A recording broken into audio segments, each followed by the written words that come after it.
Okay, welcome everyone. As you all know, I'm Amy Bach, and I am responsible for convening this working group. So I want to never start a meeting without saying thank you to everybody on in this working group. This is, as you all have probably figured out, it's a somewhat of an informal undertaking. We don't ask people to sign in or sign a pledge that they're part of the working group. But the fact that you're here means that you're doing something in your community or in California to advance the objectives of this working group, which is wildfire risk reduction and asset protection initiative. And that's what we're all aiming to do, to help people protect their assets, which, as we all know, now requires proactive risk reduction and a certain amount of policy level work to get the insurance incentives and rewards in place that will really strengthen individual and communities' ability to put time and money into risk reduction and know that their efforts will be rewarded by either getting a discount on their insurance, getting to keep their insurance, having an easier time finding insurance, ideally all of the above. So thank you all for the various things that each of you are doing. And this is a great, really strong working group, and we're incredibly grateful to everybody who's been with us either over the last couple of years or recently. So with that said, the little updates we wanted to give are the CAT modeling and insurance. There was a workshop last week that the California Department of Insurance convened, and they, as some of you may know, many of you may know, when we ask insurers why they have pulled back so dramatically and from California, generally their answer is going to be that there are things that they want to change about our rate regulatory regime here in California. But we know that also there are many bigger forces in play. We know that technology is a big factor, that insurers now have such a more vivid view of the pine needles in your gutters, of the propane tank sitting next to your house because of drone imagery and because of a lot of the predictive tools that they're using and risk scoring. Technology is driving some of it. Just in general, their concerns about wildfire risk in California and their political objectives related to the fact that we in California, we really do protect consumers with a robust oversight process. They don't get to just charge whatever they want here in California.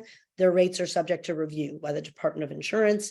And there are many states where they don't have to go through that. And of course, that's been sort of a long-standing political objective for insurers in California, is to try to get their rates approved faster.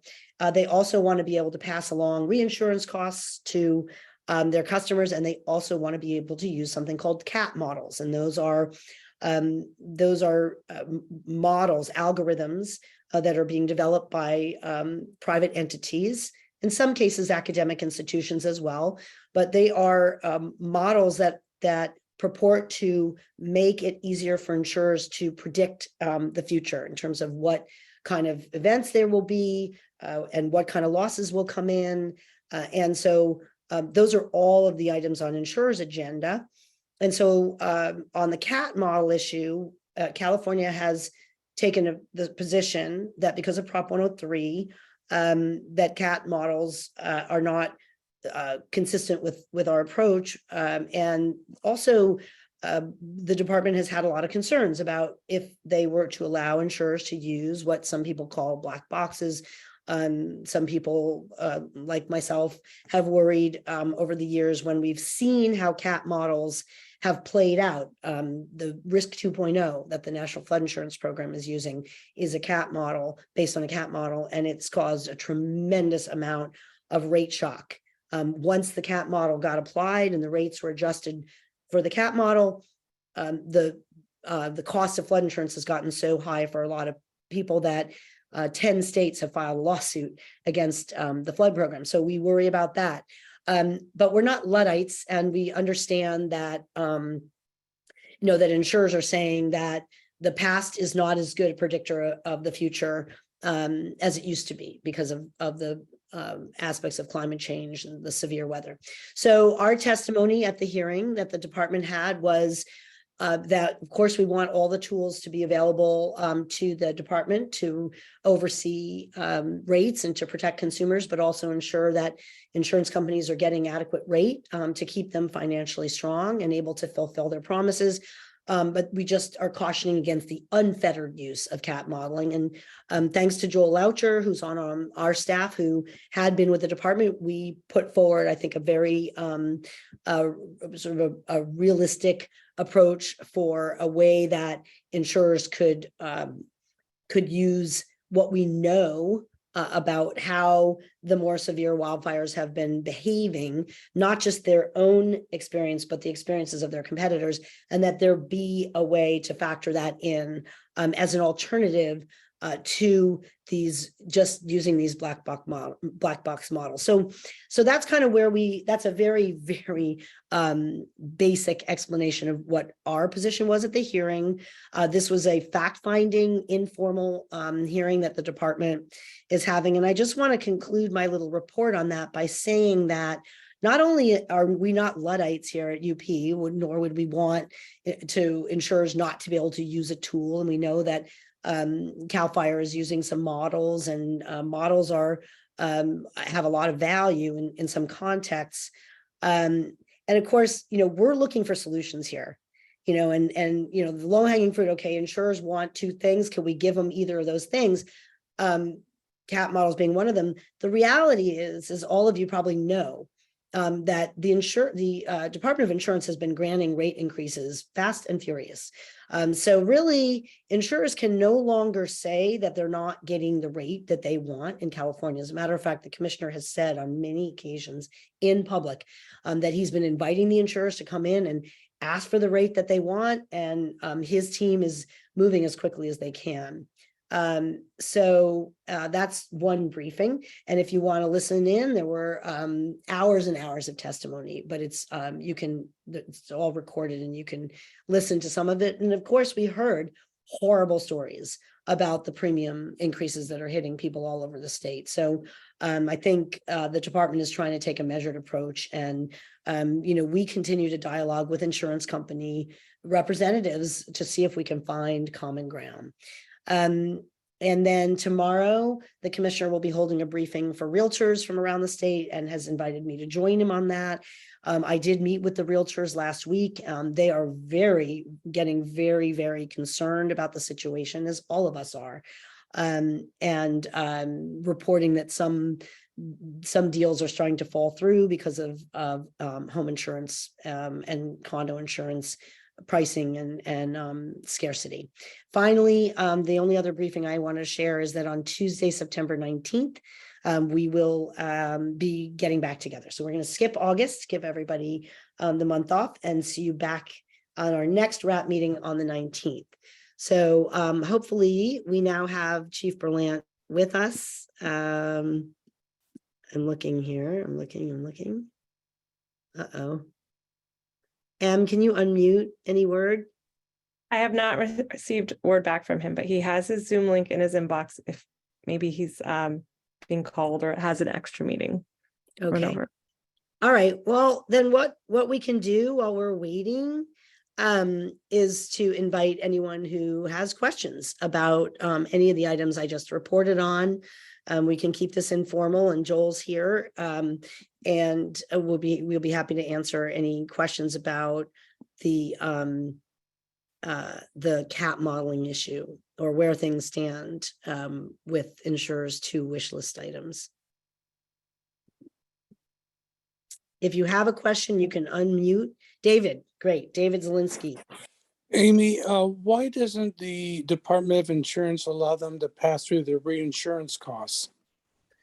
Well, the short answer is the same reason that they don't allow them to use cat models is one reason. Prop 103, which the voters enacted in 1988, has a very restrictive list of what can be included, and reinsurance costs are not in there.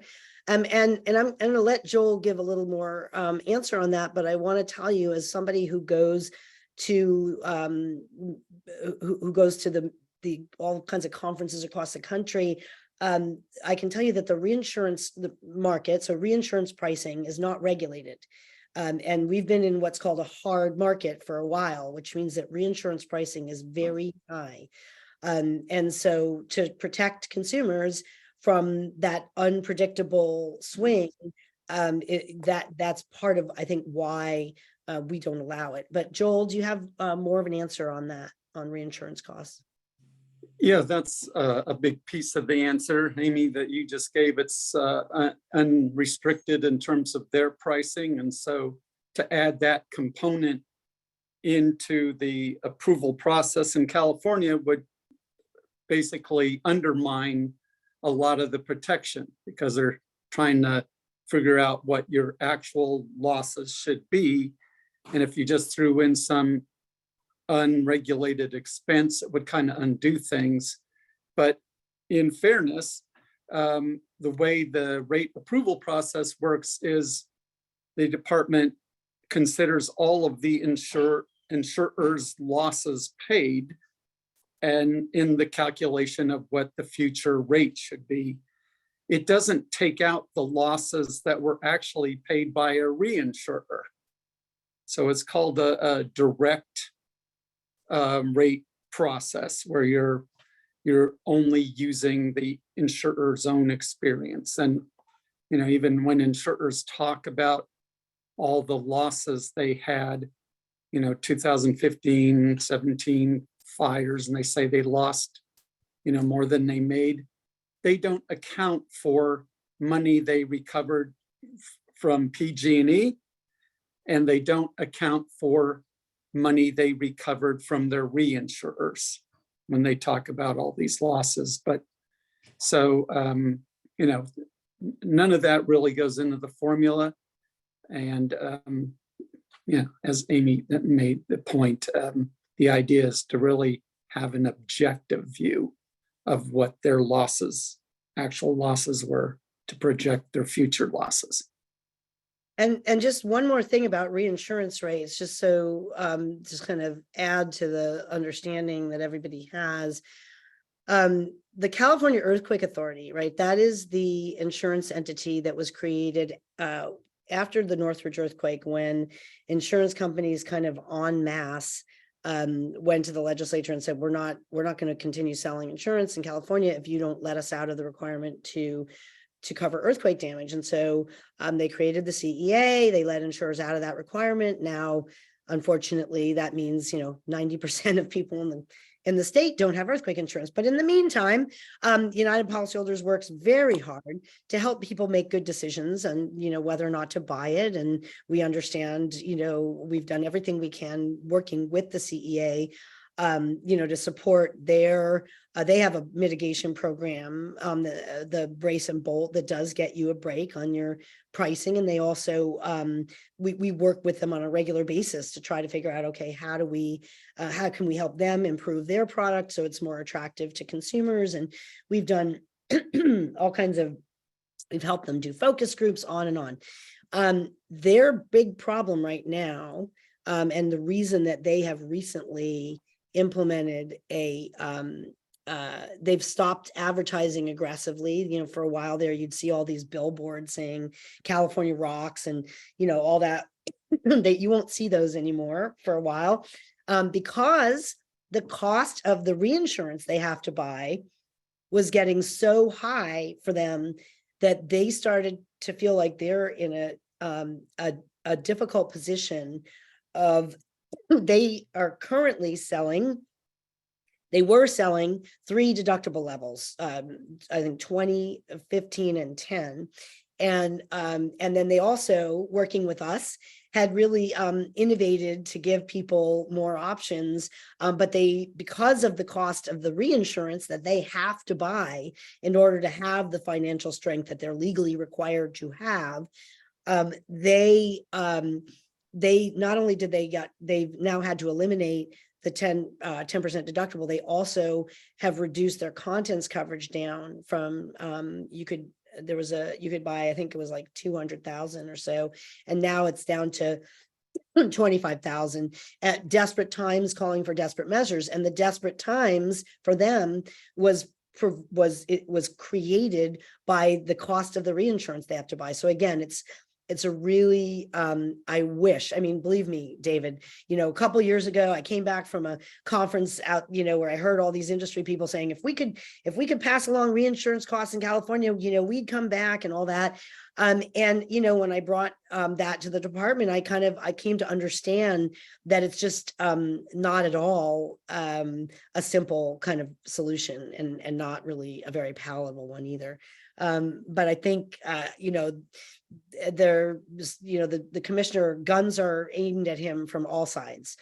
People are really, unfortunately in today's world, people like to try to find somebody to blame, and so he is definitely on the hot seat, and I think he's feeling a lot of pressure, and I expect that he will try to do some kind of, give some concession on cat modeling. I don't know what he's going to do on reinsurance rates, but we have continued to encourage the department to just keep doing what they're doing, which is,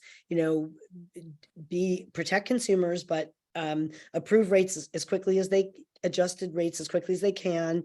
But not, just understand that insurers have been trying to get rid of Prop 103 since it was passed. So that the crisis is being precipitated by lots of other things. It's not just the fact that they can't do those two things in California. We have a question about how the FAIR Plan calculates rates. Joel, do you want to take that?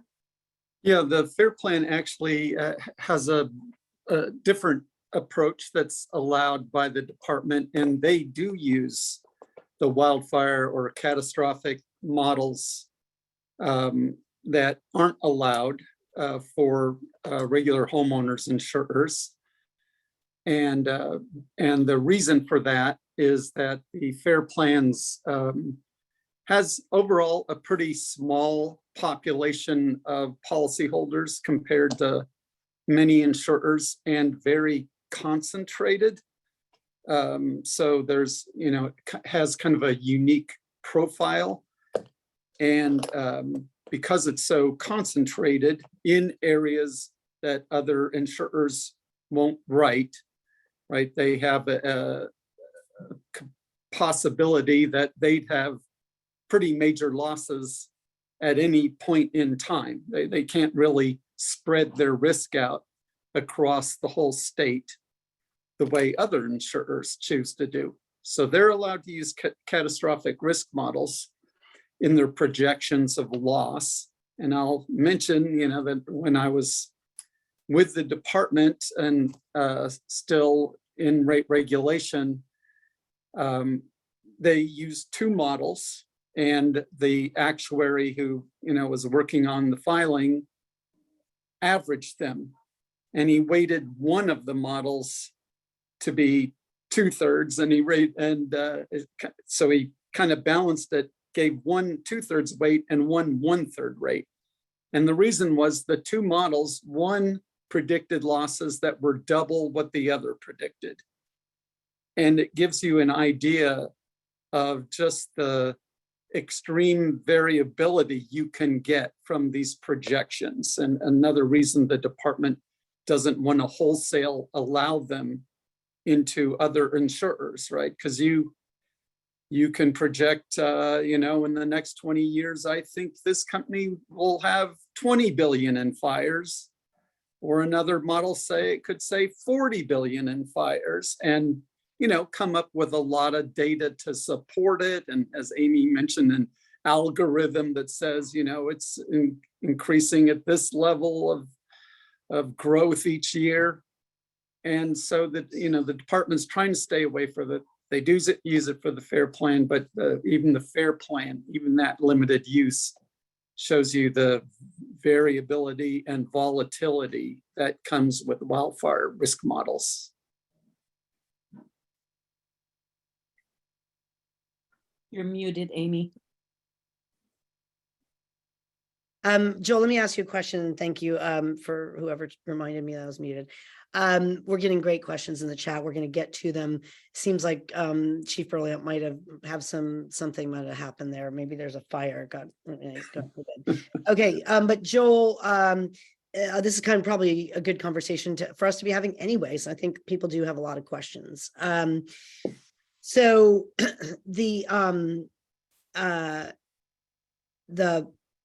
we've got a question here about has the time come to create a wildfire authority like the earthquake one to separate wildfire insurance from other products? So I want to talk a little bit about that, and we are going to hit on some of the other questions as well, but that one is kind of my short answer is no. One of the things that is really hurting consumers in other states is you can see what happened with earthquake. You break it out and you're going to reduce the number of people who have the protection, and you're going to create another adverse risk pool, right? Meaning everybody who's in the CEA, in theory, thinks they have earthquake risk, right? They're probably, if an insurer looks at that population, they're going to say, oh yeah, all those houses are pretty close to a fault line and or have vulnerabilities, right? So anytime you have an adverse risk pool, meaning you don't have high and low risks, you don't have young and old, rich and poor, urban and suburban, but you have like everybody who's more likely to make a claim, that coverage is going to be more expensive, and it's harder for the principle of risk spreading that makes insurance work possible, right? So I would say absolutely not. I know that in insurers, they've been trying to separate smoke from fire, and we're saying no, it's one and the same. And one of the advantages that we have here in California as property owners is we have baked into our law something called the standard form fire policy, which says that a home insurance policy must cover the peril of fire, which is really important. So I would say absolutely not. We're also not enthusiastic about a wildfire deductible, which is something that insurers are looking for. And again, why we're not enthusiastic about it is because we see we're working in Florida in the aftermath of Hurricane Ian, and people have super high deductibles, and so they're not getting any money out of their policies to fix damage. And that's really, again, it sort of undermines the reason people buy insurance. So I would say for the time being, absolutely not. I feel like breaking things out only undermines the protection that people have. Joel, did you have any kind of a different perspective on that? Not much of a different one.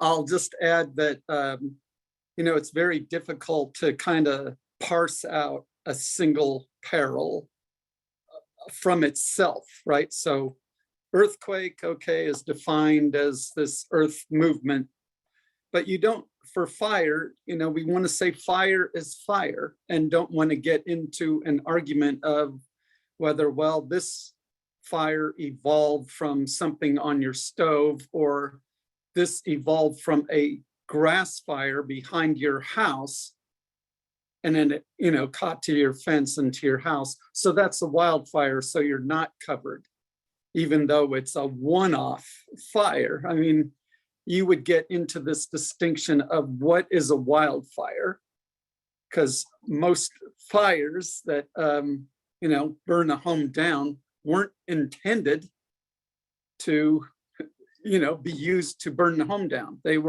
got out of control somewhere, somehow. And many are, human caused, even of our major wildfires, human caused. So I just don't think we want to parse out fire and then get these exceptions where you're making a decision, oh, was that wildfire or not? And who gets to make this judgment call of where one begins and one ends? Yep. Yep. So Yana asks a great question, which I've been getting asked a lot lately. What's the best route forward that balances availability and affordability? So what we're doing through this initiative is my first answer, right? If insurers are worried about risk being higher, let's try to bring it down, right? And that's what we're all here doing, right? We're all here trying to facilitate and promote individual and community level risk reduction, right? That's our goal. That's what we're all trying to do.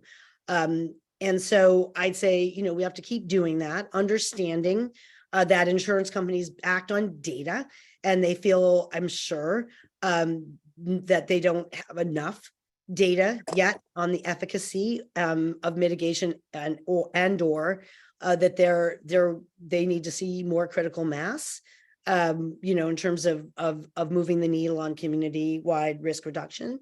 And that's just a reality. So, we're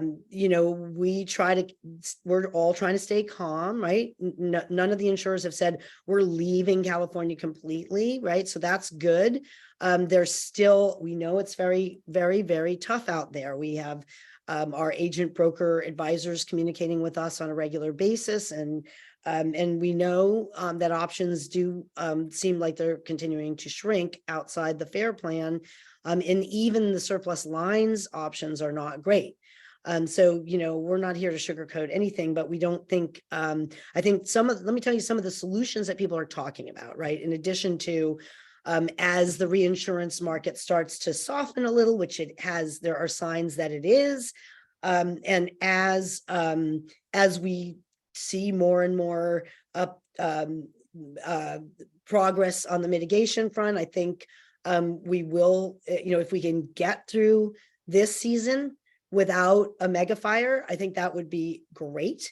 We know that insurance companies want to do business in this state. We know that in the past, when insurers have said they were going to leave, they've come back.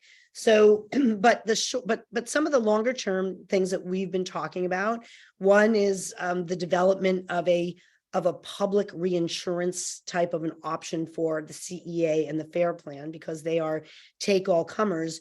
Maybe instead of having to buy all the reinsurance that they buy right now retail, maybe the state could provide some sort of a backstop through the state treasury, if we needed this big dollar, if there was a really mega event, some sort of reduction in the amount of reinsurance they'd have to buy. That's something that we're very interested in pursuing. We're also, some people are talking about creating a public model, which is something that I think Florida may have developed, and as a benchmark, and as a way to sort of benchmark what the private models are saying. I think that probably, given how things are going in other states, so Colorado just had to create a FAIR plan. Florida is really struggling, and a third of the Hurricane Ian claims were denied without payment, and now we know that at least 13% of Florida homeowners are going bare. So this is a national problem that we're grappling with, and I think you're going to start to see some concepts of a national disaster insurance, kind of minimum limits type of a program.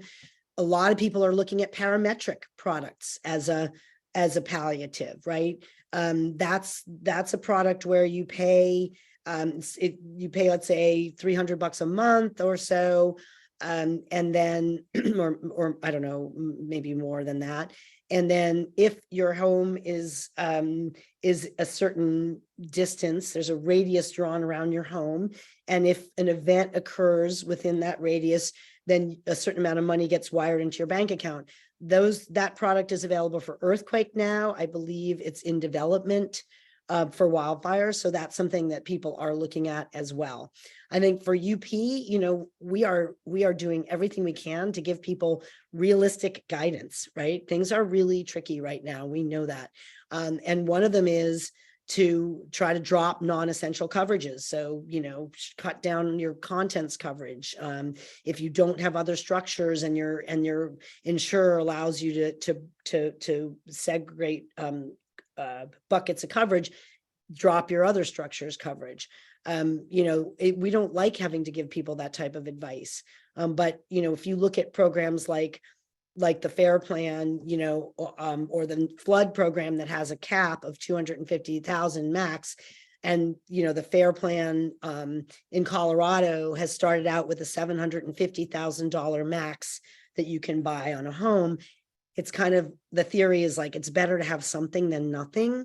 Again, not the ideal place to be as a consumer group, telling people, we've spent 30 years trying to help people avoid being underinsured. Very hard for us to pivot and say, now you should intentionally underinsure yourself. But we're just empathetic to what's actually going on out there and the kind of price tags people are getting for their insurance. That kind of is my list of things that are on the table. Community risk pools. There's some experimenting going on with that in New York City, for example. And I think some communities are looking at that. And I think, that's like when malpractice insurance became really expensive for doctors, they started creating mutual doctors insurance companies. So, I think that condo HOA associations are probably, as we speak, looking for that kind of approach of like, could we create some sort of risk retention group where we get a whole bunch of HOAs together and we shop in bulk. But desperate times call for desperate measures, and I think people are really scrambling to look for ideas. But for the time being, we still have the FAIR plan, and we did get a question about is the FAIR plan closer to determining when they plan to increase their coverage? Joel, do you want to give what you know about the increases? Actually, I don't know when they're supposed to have it in place. I think they're at 1.5 million and I kind of thought that's where they are right now, but I don't know the answer to that. Yeah. So, I think they've committed to doing the 20,000 for commercial, and then the 3 million, I think, right? That's where we are. Right, Joel? Yeah, I think it's 3 million for commercial, but I'm not sure if that's what's in place. Okay. No, I see Fawn, I can see you might know something about okay. this. Third quarter. So they've said that they will raise the commercial limit to 20 million in the third quarter. Is the residential stay, I thought the residential, it was at 1.5, is it? 8.6. Right. But is residential, is that it's a 3? Yeah. It's 3. a 3. Okay. Thanks, Amy. Okay, so let's see. A couple of more great questions. So Pat and Priscilla Abercrombie asked early on, sorry about that, Pat, any thoughts about adoption of IBHS by insurance companies? So I have not checked in lately with Roy Wright and his team on the uptake. We did reach out to somebody up in Paradise to ask, that's where they did a rollout of the program. We had been worrying about the 5 feet strict enforcement being a barrier for a lot of people to get with that program. But I don't know the answer to how whether no insurers have embraced the program. I just don't know whether homeowners are finding the way to get the certification. Yeah, I would just add, Amy, that because of the mitigation discounts that the Department of Insurance has adopted through regulation, essentially all insurers are filing for discounts to offer discounts for those very same measures, essentially, that IBHS adopted as their wildfire safe home. So it is, you will get a discount for doing those things, whether you're IBHS approved or not.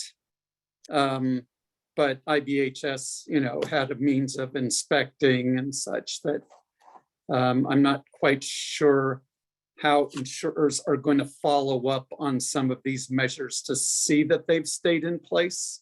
So they may still adopt an IBHS system to make sure that somebody comes and looks every third year. If they can't get, many of these items, once they're done forever, right? The windows, the vents, and so it's really just the maintenance piece. And even some of that can be through aerial imagery. Yeah. So, yeah, and as Yana just pointed out in her comment, it's a segue to what I was going to say anyway, which is there are some big differences between the Wildfire Prepared Home and the Safer from Wildfire program. But I want to say on the Safer from Wildfire program, so that is the program that's sort of our in-house California designed program that the DOI and CAL FIRE and their other partners developed. And I don't remember if I reported this to the group or not, but Senator Mike McGuire, who represents the areas that were devastated by the 2017 fires and the successive glass fires, Kincaid, et cetera, North Bay. He put together a piece of legislation, and United Policyholders gave him some input, and we are supporting it, that says that if a homeowner has met the standards, the Safer from Wildfire standards, that an insurer must give them a renewal and or a new policy. So, but that bill got introduced a couple weeks ago and has not been granted a hearing. So it's this has been a tug of war for a while, and I will be candid, United Policyholders has been a little bit caught in the middle because the department has said repeatedly that they do not believe that they have the legal authority to order insurance companies to take a customer or renew a customer if they don't want them, right? Then that is their interpretation of the law.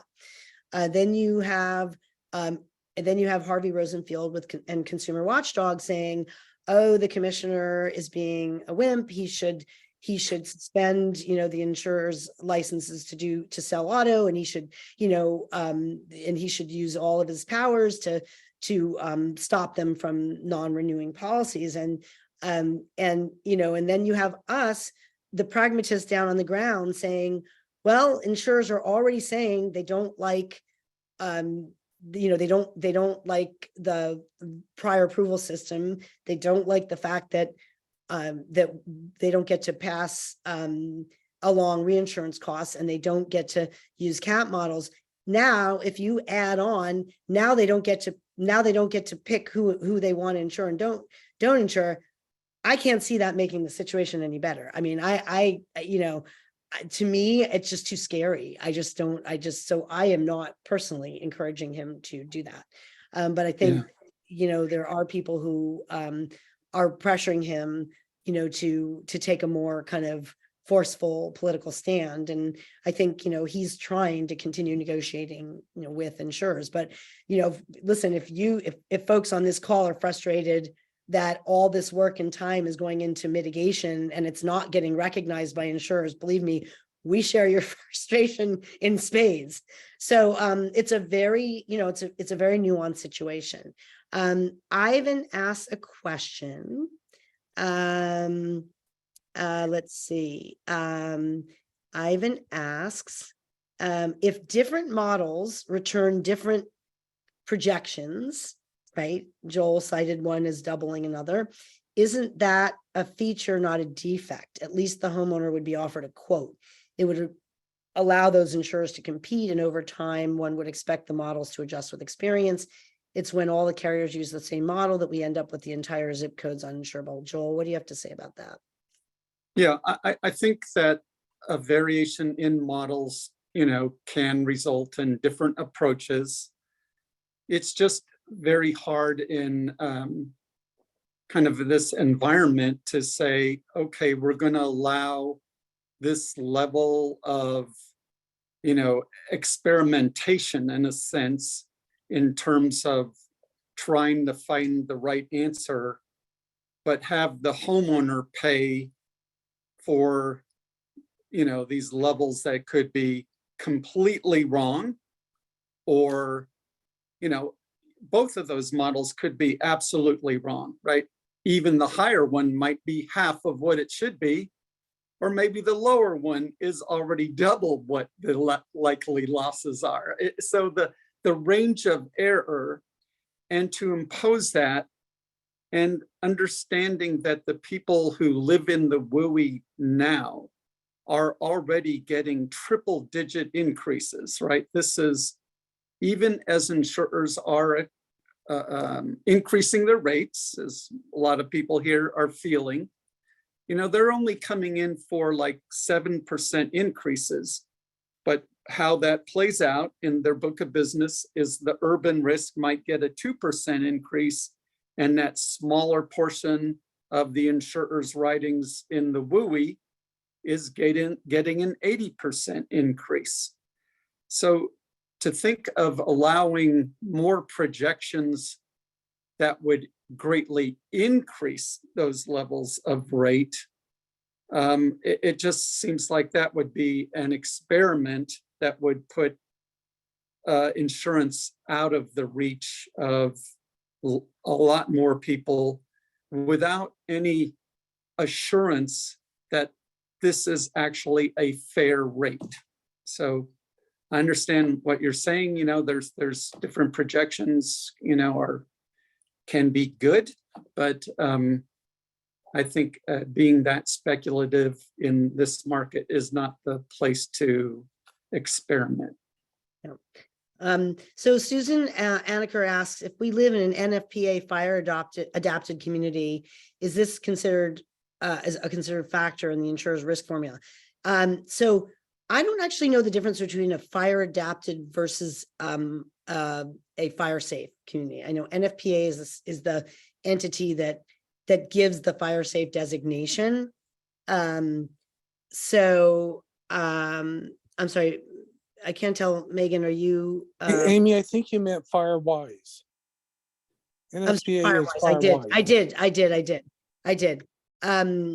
FireWise. So is there anybody who knows the difference between a fire adapted FAC and a FireWise community? Yeah, Amy. Thanks, Megan. I I thought do. I saw you trying to say something. I'm like, no, I don't. Yeah, and so the question did call out, we live in an NFPA fire adapted community. So point of clarification, NFPA's program is FireWise USA or FireWise Community. And yes, in the law, right, that was passed last year, the year before, FireWise is one of the considerations that insurance companies have to take into their rate determinations. But how they do that is up to them, right? So we don't know who all is considering FireWise and who all isn't. We know who might be accessing the data that we're working through, things like Verisk, Better Views, SDAI, those different companies. We are working through them to provide access for insurers to determine if a parcel is in a FireWise site or not. But we don't have all that information. Now, a fire adapted community is a thing. It's part of the National Cohesive Strategy. But a fire adapted community isn't so much a program or like a thing rather than a concept. So an area might be working on fire adaptation and consider themselves a fire adapted community. They might have some FireWise sites within there, but they're also looking at broader landscape scale treatments, or they could be really focused on evacuation planning, or they could be looking at policy. They could be looking at all those things. It's more of a continuum. And there are some great resources online. I'll drop a link in the chat for those who want to explore that more. But FireWise is a program and Fire Adapted Communities is not. Okay. So, And that's very helpful, Megan. Thank you so much. And for those who've been, here from the beginning, or you you know, the Firewise designation, a Firewise community, it's very much, it's feasible. It's not a high bar at all. We had a representative of the Firewise program of NFPA come and speak to us last year. And, you know, I asked her if they had a long waiting list. She said no.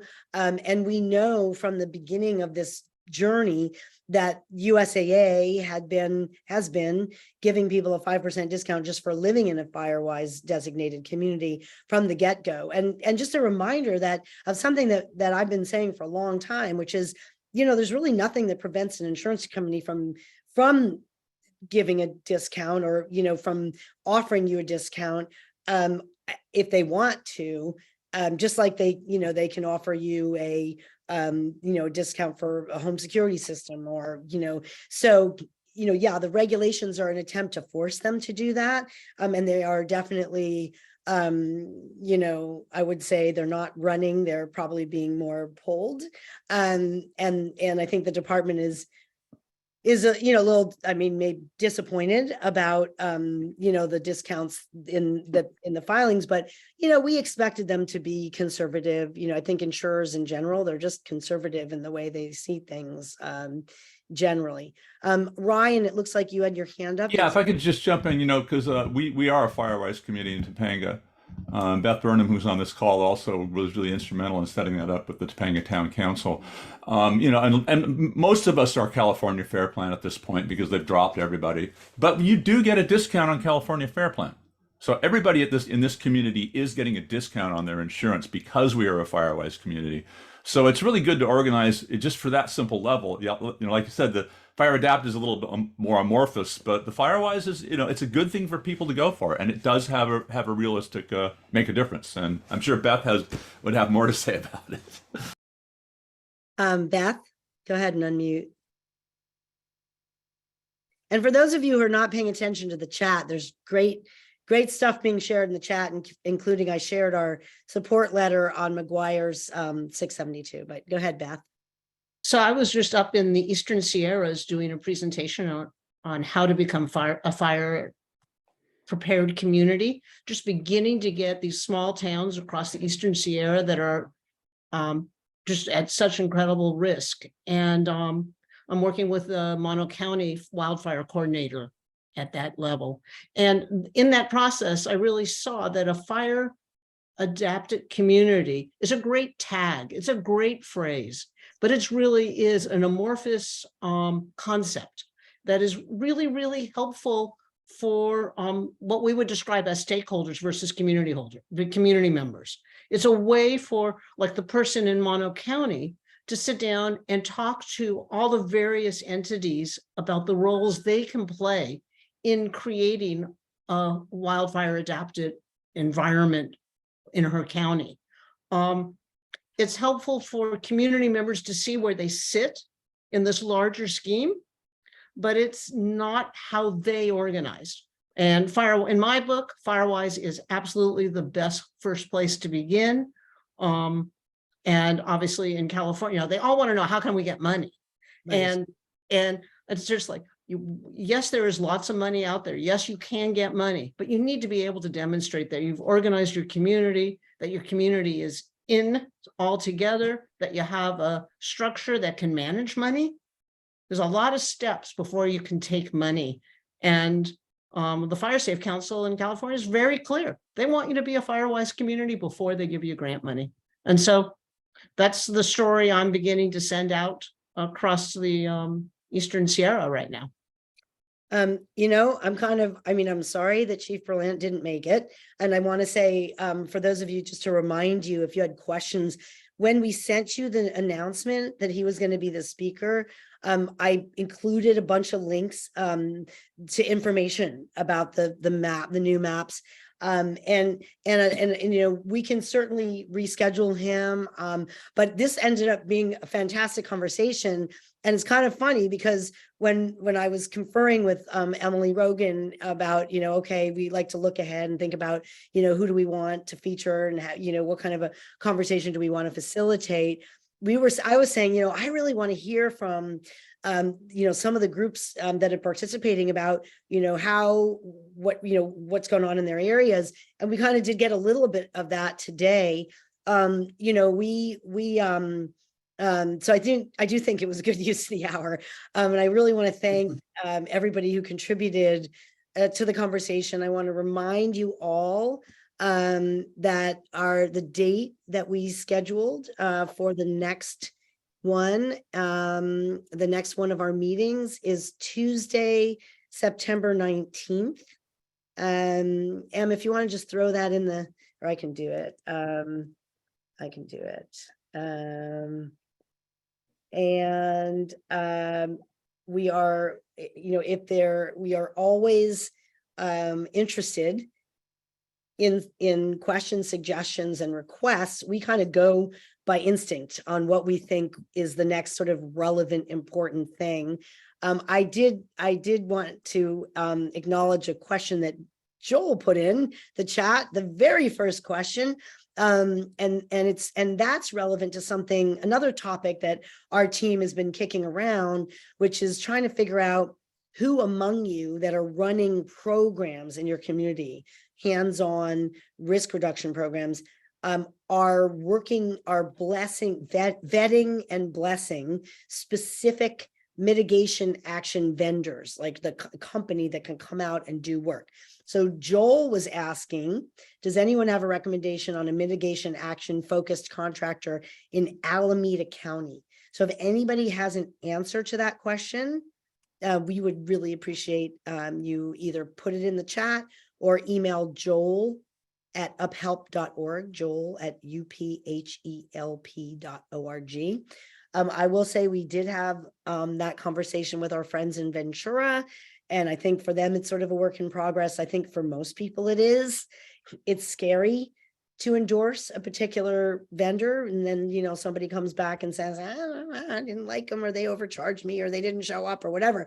On the other hand, people are very much looking for that kind of help of like who can do it. And I know Chief Tyler has a whole wildfire mitigation specialist program going, and a lot of local fire agencies are starting to either have the resources or are working on getting the resources to be able to send somebody out to people's homes and give them a prescription. Joel?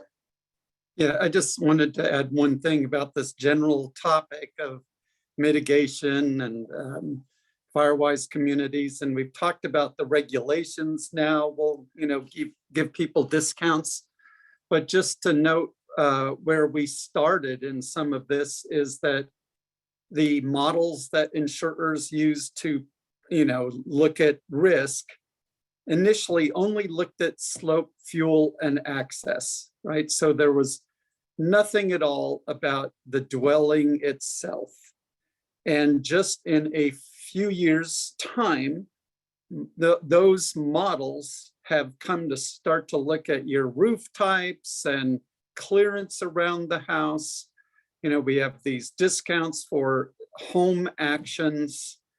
And so this itself is a landscape that is changing rapidly. And a lot of it is to recognize the actions that people are taking. And I know, some of these community actions aren't necessarily being reflected all that well yet. But I believe over time, as these fuel breaks go in and people mitigate around their home and communities act, we're going to start to see greater measurement, more detail from the models in identifying, a lower likelihood of loss. And so I hope everybody's inspired to keep going, even though, we're kind of going through challenging times insurance-wise. It still always makes sense to make sure you don't have a fire at your home, no matter how hard or expensive insurance is. So Well, I Um, appreciate those thoughts. And Megan, again, for those of you who are not bouncing back and forth with your eyes to the chat, Megan, thank you for reminding me that you were one of the presenters for NFPA and Firewise. And Megan is again offering to answer questions and has shared the link for contacting that entity if your community is not Firewise. So we are going to have to wrap up. And I have one request for everybody. It's a renewed request. One of the ways that UP is able to keep consumers informed and about their shopping options, and we're able to host these repeated webinars, is that we have some agents and brokers that are constantly texting me, calling me, emailing us, and letting us know that they have intel to share, and or usually they're complaining about how freaked out they are. And I'm happy to hold their hands and try to help them know that we're going to get through this. But if you have an agent or broker in your community that is working collaboratively with you, with your Firewise program or your Fire Safe Council or your COPE program, and you consider them a good resource and informed, please make an introduction to me or to Emily. I would really appreciate that, because we are relying on word of mouth here to know, are there new options that people are finding? We've been getting a lot of questions recently in the aftermath of the landslide down south about whether you can buy a DIC, like a difference in condition, the kind of product you buy to pair with a FAIR plan policy. Can you buy one that covers a landslide? And there seems to be a real difference of opinion of whether you can or not. But among our advisors, they're all saying you can't. But if you read online some of the commercial Policy Genius and Quote Wizard, they say that you can. But so that's just an example how the more intel we get from agents and brokers on the ground, the better. And I'm gonna stop the recording now. I know Sandy has a question. Sandy, are you still with us? Yeah. Okay, so we can stop the recording now because we're